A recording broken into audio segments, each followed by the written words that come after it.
for the transition? Yeah, just a little bit, not much. Alright. Yeah.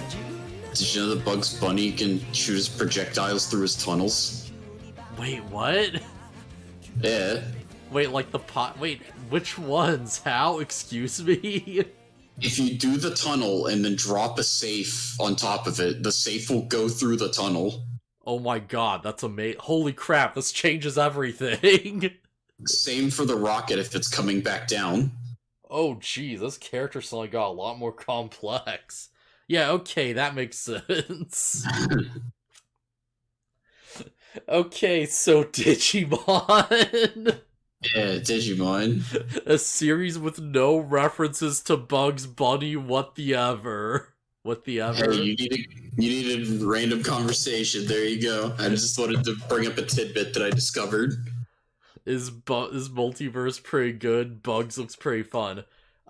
Me and Lucky actually played something like 5 hours or some crap of it last night. Yes. We played a lot. Yeah, probably for way too long. And we probably should have streamed it. That honestly probably would have been a pretty fun stream, but screw it. I don't know if anyone would want to watch it 5 in the morning. Yeah, I had the thought while we were playing, it's like I should have streamed this. Yeah, we really should have. That game was actually really fun. It was fun to react to a bunch of the crazy bullcrap. Yeah, it's free, by the way, if you just want to try it. Actually, holy crap, I just realized, if projectiles go through the thing with bugs, they probably go through with other people as well. I couldn't tell you. Actually, I think in the training mode you can set dummies to do repeated actions, so I think I could set Bugs Bunny to just make a tunnel repeatedly so I could try it. Yeah, because I'm imagining, because Garnet has the weird little spark ball she shoots off with her little, finger guns. And it's you could just aim that up and have it fall straight down into the tunnel and then come out the other side and hit someone, maybe. Yeah. Man, Bugs is such a weird character, holy crap. Rain Dog isn't easy to do. Yeah, because now I'm just thinking, it's because there would be does, Superman's eye laser cast a projectile? You could probably do that. I don't know, I'd have to, look into it. Maybe not? Probably not. Probably not, yeah. Whatever. But yeah, Digimon. Yep. Oh, man. So yeah, this episode, everyone's just chilling out, going along. And it's meanwhile in the background, Mercurymon's oh hey, Ramon, you know what? We may have lost, but don't worry, we're done underestimating them. He's last time they decided the environment, and this time, I'm leaving nothing to chance. We're gonna get them, we won't lose. Yeah. The heck do you know about Sephirothmon? I know nothing. All I know is this thing is Mercurymon's Beast Spirit, which is probably a spoiler, but yeah, honestly, it seems pretty straightforward at this point. Yeah. Because, yeah, what the heck else could this thing be? Also, yeah, weirdly, it's referencing the Tree of Life, which I don't think has anything to do with metal or mirrors, but screw it, it does have stuff to do with Sephiroths and angels, because it is a religious thing. So, okay, sure. That's a bit of interesting lore for you. Yeah. Yeah. Also, weirdly, when they clear a zone, one of these balls just becomes dark, so does that mean there's 10 separate zones they have to go through? I can't imagine we'd spend that many episodes on this, right? I maybe. I mean, I think there's going to be one for every episode. Or every character. Okay, so there's at least gonna be 5 of them, which, honestly, yeah, fair enough. So yeah, the big gist of it is that it's Mercurymon goes Beast Spirit. Us religious references. I'm children's shows. Oh yeah. This has been part of Digimon's identity from the very beginning with freaking Angemon and freaking Devimon. And I feel like we're only gonna get more as we go on. Isn't that crazy? Oh man, especially this season, they're probably gonna come pretty hard. Probably. Yeah, just maybe. Yeah, I feel like it'd be, like, pretty hard to, like, pretend like I don't know who the final villain is of this one. It's so it's pretty funny. Yeah. Just By the way, average Digimon villain. Oh no, there's a big demon over there, and he's got, like, a white horse, and he's blowing the trumpet of the end times. Oh no.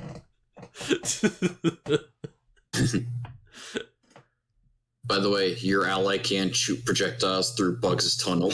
Aw, sick. Dude, that's actually really cool. Yeah. Alright, okay. Screw it. I know you were just intended for, like, the transition, but screw it. I'm probably just gonna keep that in the episode just because. Oh, we don't have to go into a full conversation about multiverses. It's just, I have the game up and I've been screwing around in training mode.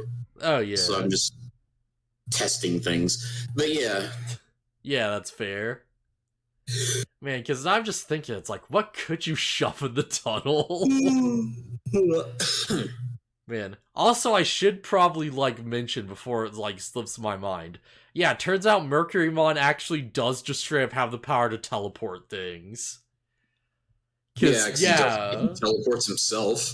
Yeah, he teleports himself in the funniest way possible, because he sucks himself into one of his mirror arms, which leaves the other one, like, hanging, just, like, in the air, disembodied, and then the other arm just kind of, like, disappears. Yeah, it's pretty funny. Because, of course. So it's like, yeah, I guess every time, the villains just pop up somewhere unexpected, it's like, okay, yeah, Mercurymon. Like, he probably just sucked them into the mirror and then just spat them out somewhere. Although I'd have to assume you'd have to, like, go in willingly, right?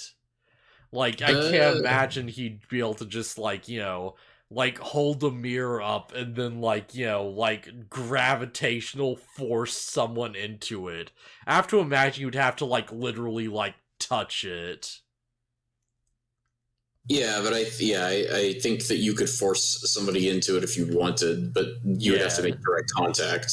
He would have to, like, very deliberately, like, whack someone with the mirror arm and then, like, shoot them out somewhere else, which, I mean, it's possible, but Mercurymon seems like more of a freaking, like, more of a sort of, like, wizard, sort of mage type than anything else, He doesn't seem like much of a direct fighter, honestly.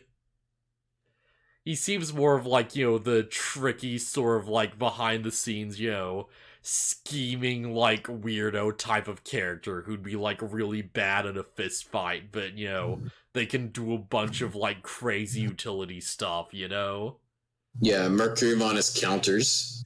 Exactly. Mercurymon seems like a counter pick.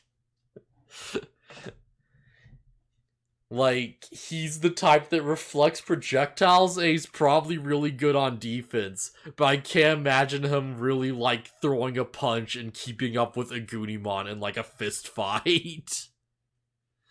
Well, Wolfmon hits him with the sword thing, and he can block it. Yeah.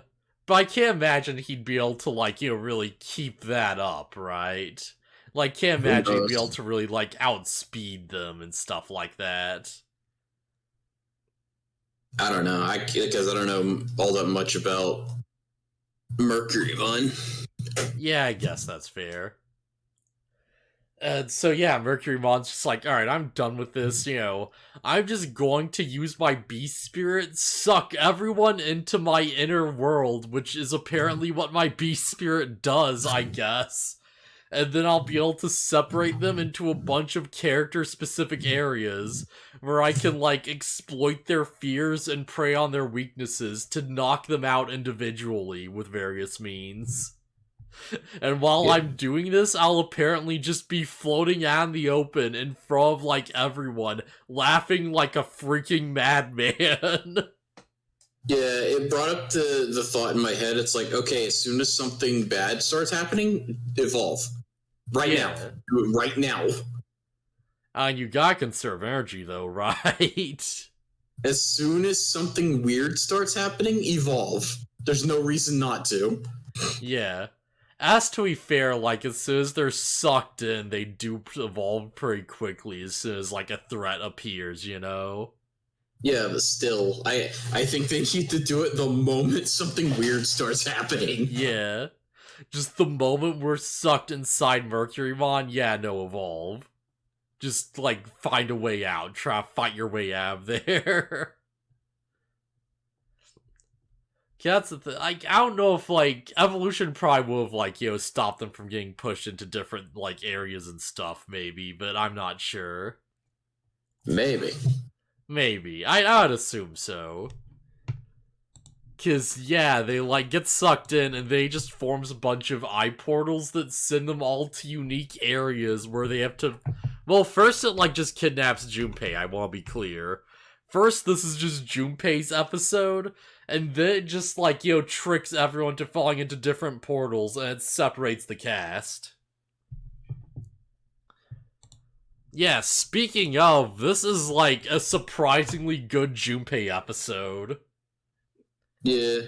We've learned some of his insecurities and whatnot. That's the thing, it's like... So far, this show has had, like, some really weird as crap moments, and some, like, inconsistent power scaling, to say the least. But, like, it's had some really good character moments and some really good storytelling so far.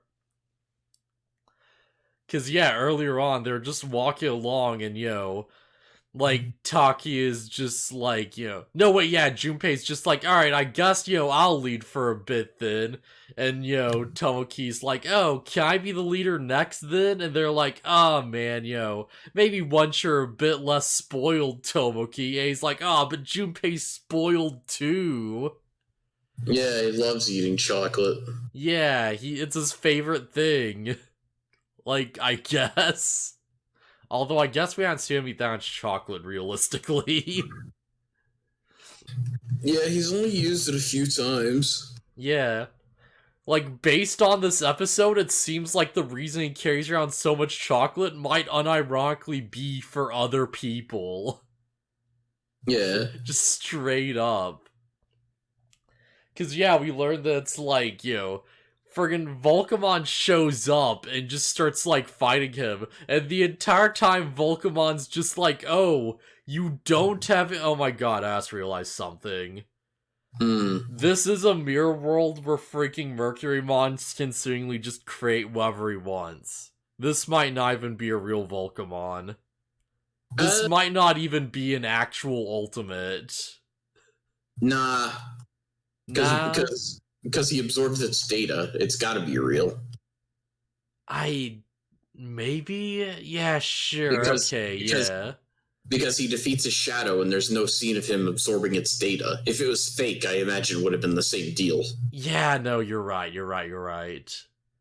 I said that thought's like, is that how they're getting around? Because it's like, I don't think they actually care about power scaling at this point. Like, the writers clearly don't seem to give a crap. But it's like...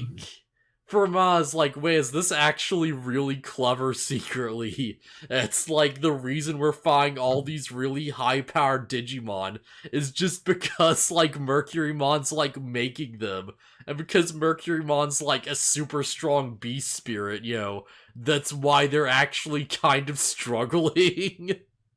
Because he's just, like, he's making them with his own power and just using his own rules. Nah, I think he just put one of their minions inside of him. Man, that's such a missed opportunity. Like, I know I'm being a stickler about, like, character ranks and stuff, but it's like, that'd be such an easy way to just explain this just immediately.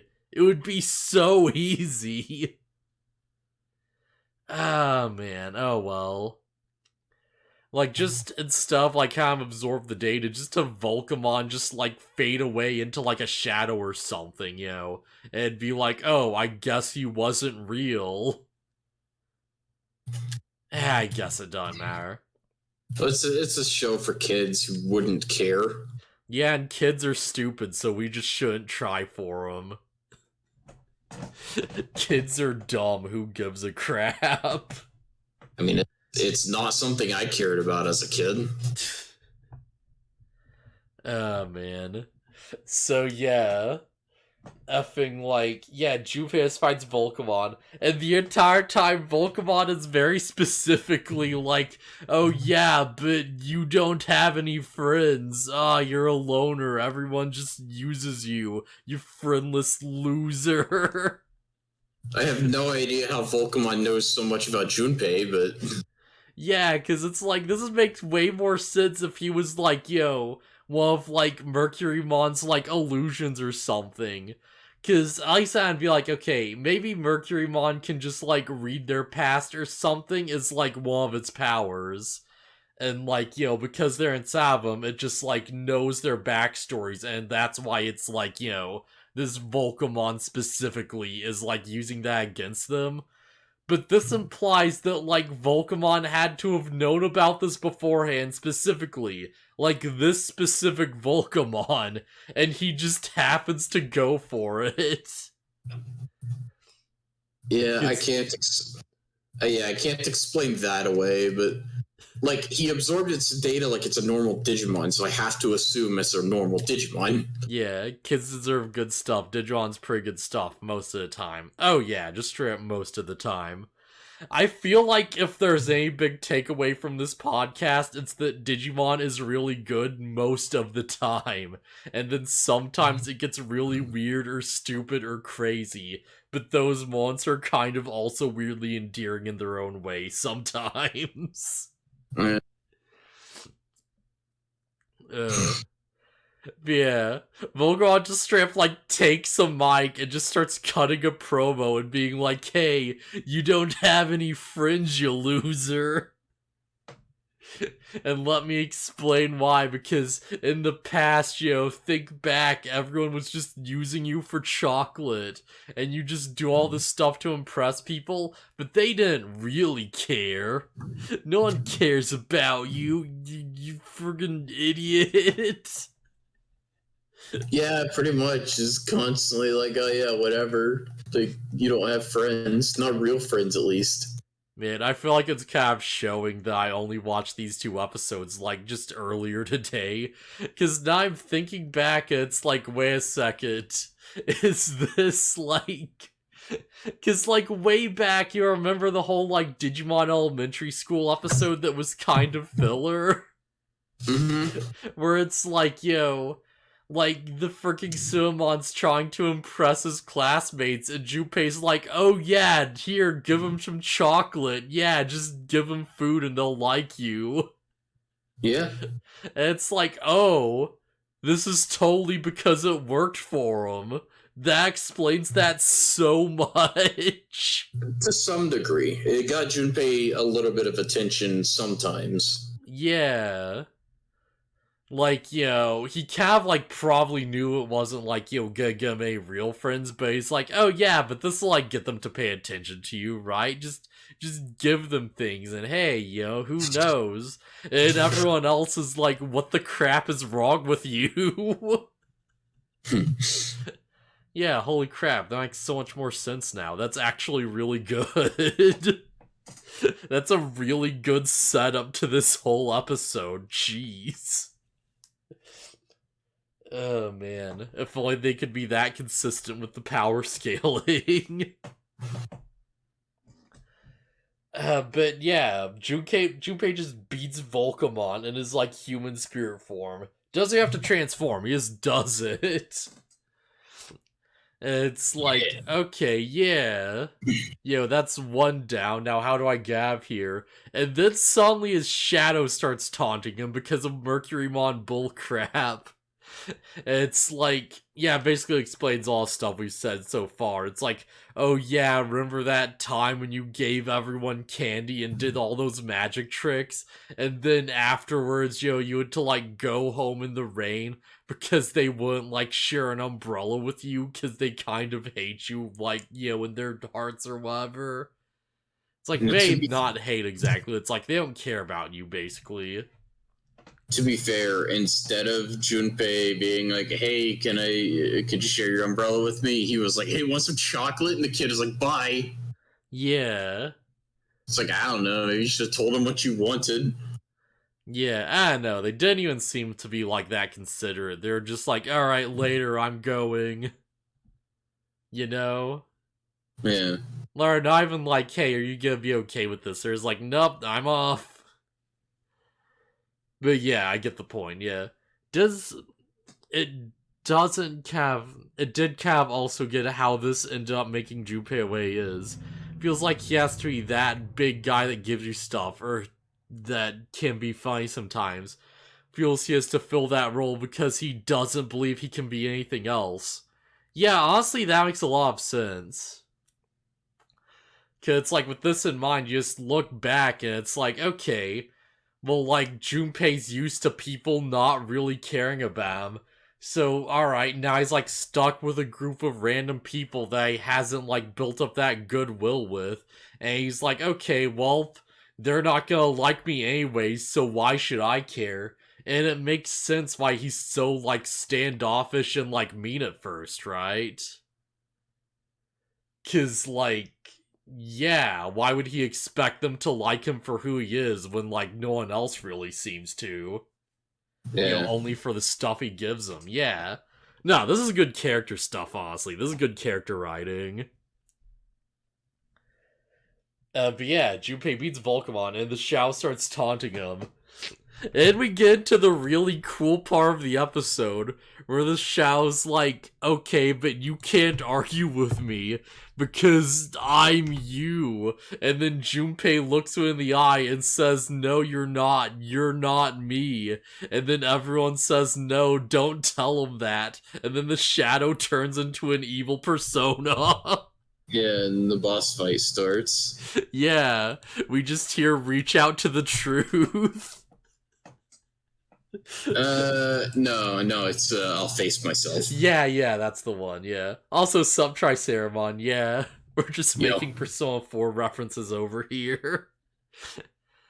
But yeah, Junpei has to fight an evil version of his own Digimon spirit in the middle of a giant stone arena with, like, lightning ropes. It's like Mercurymon creates an entire crowd of replicas of his, like, other teammates, specifically to, like, boo and, like, jeer at him and call him an idiot loser as he fights, and it's awesome.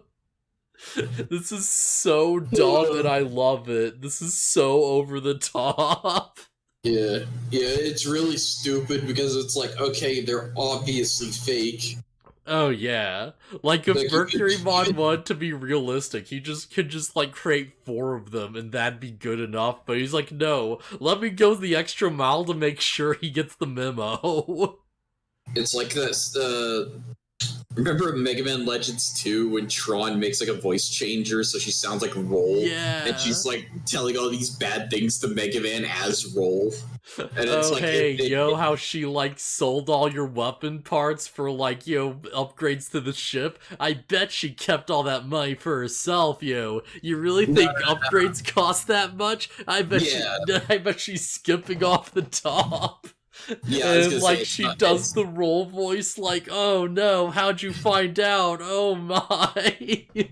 Yeah, it wasn't like, she didn't even mention like her selling his weaponry. It was just the idea. It's like, hey, yeah, you think upgrades actually cost that much? Oh boy. Yeah, sorry to ignore you for a second, Triceramon. Oh Jesus, Wi-Fi is screwing up. That sucks. Alright, I will try to recap, but I can't guarantee the Wi-Fi is gonna be good enough that you'll like hear what I say, unfortunately. Sorry, what are you saying, Lucky? I was just gonna... I don't even remember now. But yeah, that was a good Mega Man Legends 2 bit, where it's like Mega Man's actually believing it. Maybe just a little bit. He's like, there's no way she'd say that, but it's her. but nah, something's up. And then it does absolutely nothing. But it's like, hey, at least they tried it. Yeah, it's more believable because Tron didn't make a bunch of roll robots to stand around and pretend to be roll. Alright, I'm here. Alright, seems as Wi-Fi stabilized a bit. Yeah, so basically everyone got sucked into Mercurymon's beast spirit, and now everyone's separated into, like, well, right now Junpei's separated from the rest of the group, and he has to go on a big character-specific, like, action scene to, like, deal with the fact that, like, Mercurymon's, like, talking about all the doubts he has that all his friends actually care about him. Because, yeah, Junpei used to just, like, buy people's affection with, like, chocolates and stuff. So, now Mercurymon's like, oh, do you think your friends actually care about you? They're just using you for, like, free stuff. And it's actually kind of getting to Junpei. Because he's like, no, my friends wouldn't do that. Screw off. So Mercurymon just makes a crowd of his, like, teammates of the other, like, Digidestined in the series just to, like, call him names and call him a loser as they fight in a big electric wrestling ring with, like, him in a shadow of his own, like, Digimon form just for the sake of, like, screwing with him even more, and it's kind of great. They have a big Beetle wrestling match. That's the art that it's like, it feels like there's a lot of groundwork they get through in this episode, and a lot of, like, big action beats, and yet they somehow kind of, like, like, manage to, like, get all of it in without feeling rushed. It's kind of crazy how well paced this is. Alright, talk about Mercurymon the wolf guy, or you calling Volcron Mercurymon? No, Mercurymon. Alright, so, hang on. Let me just bring up the right image real quick. Yeah, right now this is Mercurymon. Yeah, Mercurymon is this giant connection of, like, weird balls and eyeballs. And, like, everyone is inside this thing. No, that's Sephirothmon. Yes, right, Sephirothmon, which is Mercurymon's beast spirit. So it's another form of Mercurymon, basically. Just to, like, keep this from being confusing. Yeah, essentially this is the big bad, and everyone's stuck inside of him. And he's just got underlings inside of himself that he's, like, making the heroes fight. In English, it's called Sakakumon. Yeah, and that's just gonna make it even more complicated. But yeah, he is like a Volcamon inside of himself that Junpei fights, and Junpei absorbs its data, so apparently it actually is a real Digimon, and Mercurymon's just got, like, underlings. Yeah, the Mirror Dude, yes, yeah, exactly. Yeah, Mirror Dude just becomes a giant weirdo collection of balls that's, like, referencing the biblical tree of life for some reason. I guess because it's Sephirothmon, or, like, whatever it was called in Japanese, but yeah. Sephirothmon is its Japanese name. Oh, okay, yeah. But yeah, so Junpei has a big fight scene, and it's, like, not going too well, and his friends, like, figure out where he is, and they manage to get to the same weird, like, room he's in, basically. And they're like, oh, don't worry, Junpei, you can do it. And he's like, okay, I know they'd be on my side. They actually do care about me. And he, like, transforms into Bulgmon, or, like, Melcommentarymon, the English dub, and, like, just blasts his alternate self at, like, point-blank range, and it's awesome. Yeah, he uses a point-blank field destroyer. It's great. Yeah, he, like, just, like, knocks himself out of his own, like, digivolved form just to take this thing out. Never got why his beast spirit was that, because there's nothing animalistic at all. I know, right? It's super weird. Not only is it not a beast, it has like nothing to do with metal or mirrors as far as I'm aware. And it also doesn't even seem to be related to any like just design elements of his past form, outside of it just being a green weirdo.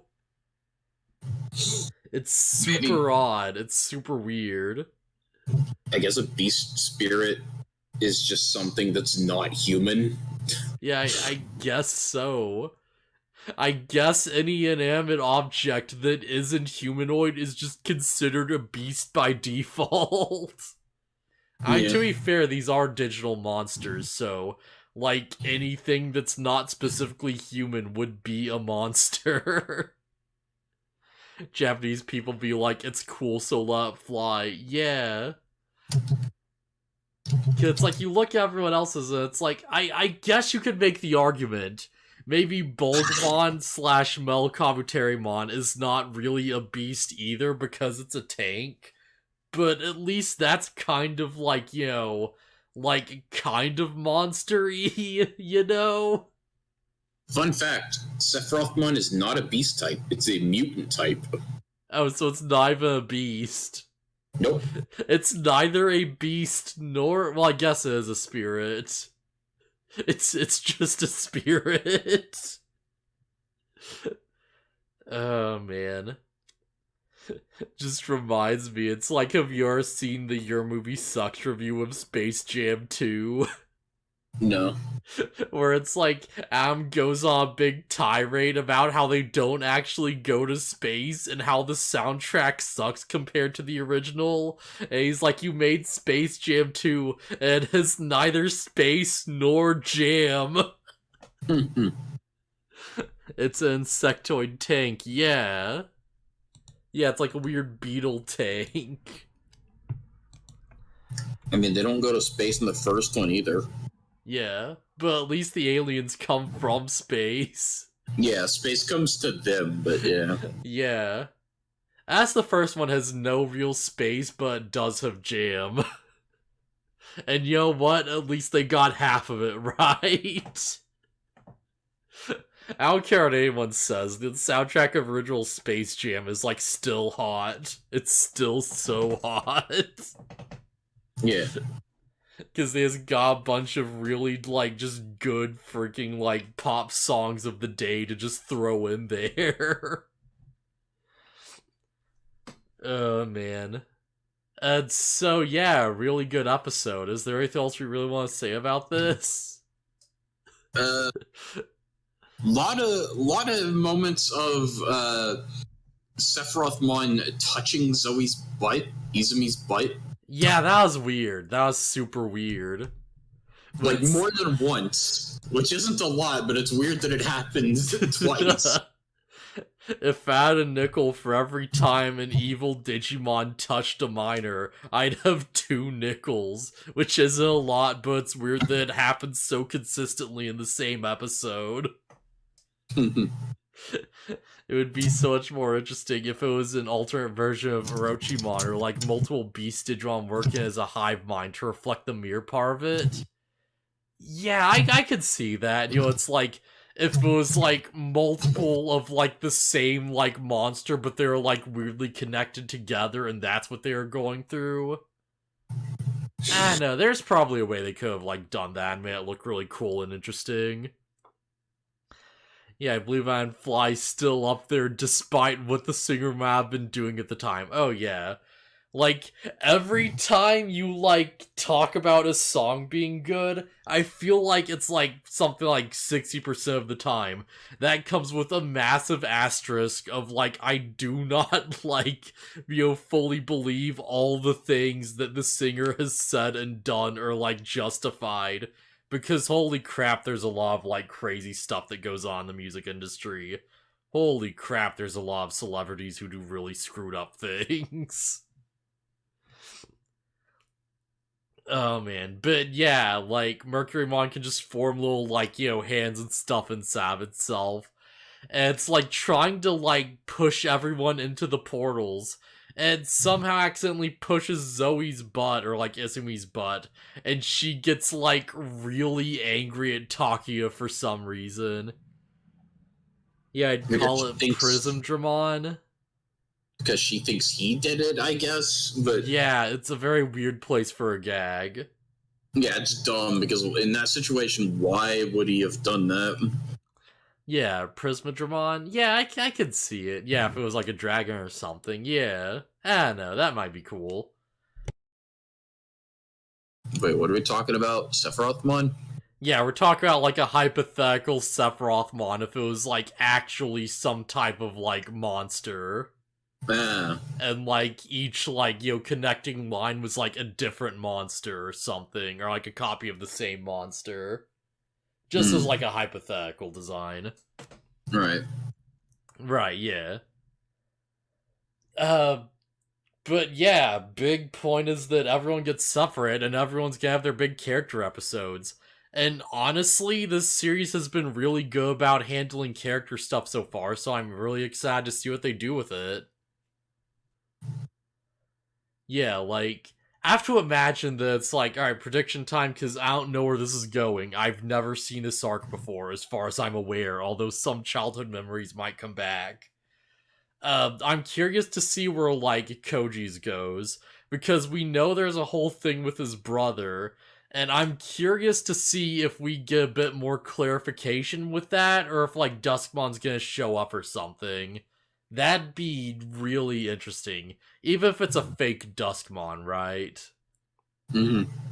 It's basically a four-legged crystal-like beast, and, like, it's able to reflect virtue itself. Alright, so hear me out, right? Like, Beast Spirit, like, you know, like, random design hypothetical for Mercurymon. Okay? It's like a big dragon, but it's like, there's just some weird reason it's stationary. Like, it's a statue or something, and, like, all the, like, scales and stuff are, like, reflective. And that's, like, you know, them getting, like, sucked into the scales or whatever. I know, probably no idea, whatever, just off the top of my head. If nothing else, if it's like a statue or something, there's like different parts of it, then I don't know, there's probably something there. There's probably some cool, like, thing someone can do with that. But yeah. Really, anything else we have to say about this? Not really. Not really? Okay, yeah. It's a pretty good episode. Pretty good episode. I like it a lot. You know, weird evolution, like, scaling stuff aside, I guess. Yeah. Yeah, it sounds good. So, yeah.